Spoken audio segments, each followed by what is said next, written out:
Well, you know, I think as great as those times were and as great as the WWE is now, especially in WWE All Stars, it's all about the greatest matchups that haven't happened until now. You know, pitting the 15 legends against the 15 superstars, you being one of them, and it really gives the fans a chance to kind of relive and glorify those over-the-top matches, and the Stone Cold Stunner, you know, really over the top, and you feel that excitement. You feel the excitement, and it's a win-win for the fan and the gamers who go out there and that love these games that you guys produce and make.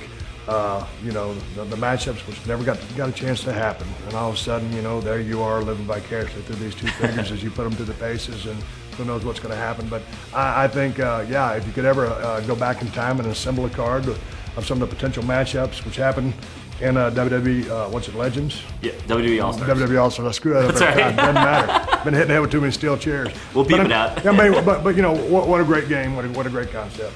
Well, maybe we'll give everybody a can of whoop-ass with every copy they buy. Cans of whoop-ass every copy. Sounds dangerous, folks. We're going to have some disclaimer forms. So, you've been in a lot of memorable matchups, and I could sit here and ask you what's your most memorable, but I'm going to ask you, what's the greatest matchup that you can think of that you didn't ever have? You know, when you hear the fans talk, it was always Stone Cold versus Hogan. I've always given Hulk Hogan so much credit for everything that he did, and as Stone Cold, I got to stand up for myself. You know, as one of the biggest names to ever be a part of the sports entertainment business. But Hulk Hogan did so much for the business. He brought it through the '80s and made it the phenomenon that it is, and had such a long run, and at the top, and just a very charismatic performer who was just loved by millions and millions and millions. You know, and then Stone Cold, I kind of look at him as being the Dallas Cowboys, and I was the Oakland Raiders. You know, I thought you were going to say the 49ers. No, right, not they're the 49ers. Soft. No, they're yeah, a little soft. But it was That's like, my team, like the Oakland Raiders. But I would probably say Hogan. You know, probably one of the greatest. You know, a lot of people would think he's, you know, he is the name, and so I think Hogan versus Austin. You're gonna let Hulkamania run wild all over Austin? Ain't nobody running wild on Stone Cold, mister. Ain't nobody. He'd get a stunner and he'd be looking up at the lights. Hey, so in your time away from the WWE, you were in some really big movies, Condemned and The Expendables, with one of the greatest action superstar cast ever assembled, Sylvester Stallone. Can you just tell us a little bit about what that was like, being in the company of those guys? You know, it was a lot of fun. I've got to meet some interesting people, you know, throughout my career, and I'm a huge Sly fan, just from way back, you know, and I remember seeing Rocky and, you know, waking up like a Favorite Rocky movie? Oh, Rocky 1. You know, watching, you know, Rocky, and then I was like 3 million other idiots who were drinking eggs the next morning running down the street trying to be like him. And to work with all those other guys, it was a lot of fun. And I think when you assemble a cast like that, it was destined for success, but it was a really, really cool movie. I think they're going to come out with Expendables 2. It'll be interesting to see if they do. If I'm a part of it, I am. If not, I'll be there at the theater to watch it. It was a good time at the office, and at the end of the day, it was a very competitive environment. But, you know, everybody kind of checked their egos, and Sly was the head guy in charge because he wrote, directed, and starred in it. And everybody kind of just listened to him, because if there's anybody that knows an action movie, it's him. And you can all watch the way he directed the movie, and he proves it on the screen. He's insane. I mean, the guy looks like he's not aging at all. Well, you know what? That was an interesting day. I fought with that guy for a day and a half. You know, he's 63 years old. Sparring, like? No, I mean, as far as, you know, the fight scene in the movie, we're rolling around on sand. It was like working on sandpaper.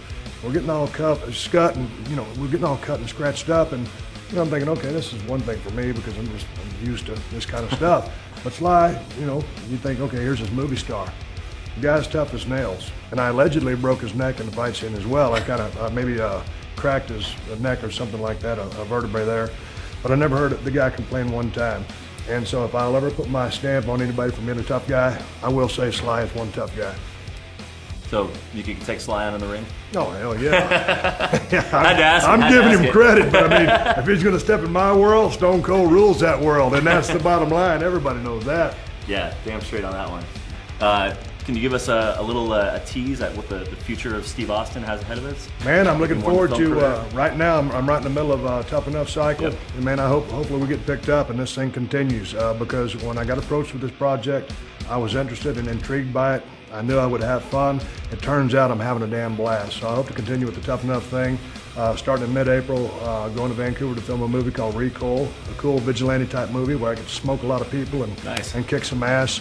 And then we're going to roll into Louisiana and do another project, which is, I try I'm Steve Austin, but I mean, if there's a Stone Cold role in a movie, the one we're going to do in Louisiana in May is exactly that role. If it ain't broken, don't change it. No, it's not broken, I don't think.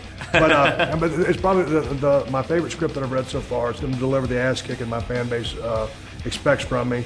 And then we've actually got a couple more projects lined up after that, but hopefully somewhere in there, good Lord willing, the creek don't rise tough enough, gets a green light, and we keep making this show. Well, I can't wait to see it, and I know all your fans out there can't wait to see it, and we especially can't wait to see you at WrestleMania 27 on your road there. Are there any final words that you want to say to all the Stone Cold fans out there? Yeah, you know what? I'd just like to take time to say, man, thank you so much for all the support throughout my whole career. I've always said that the Stone Cold fans are the most loyal, hardcore people in the world, and I work my ass to earn those fans and to get their respect, and I appreciate them sticking with me through thick and thin, through good and bad. They've never left me dry, so thank you very much. And that's the bottom line? Because I said so.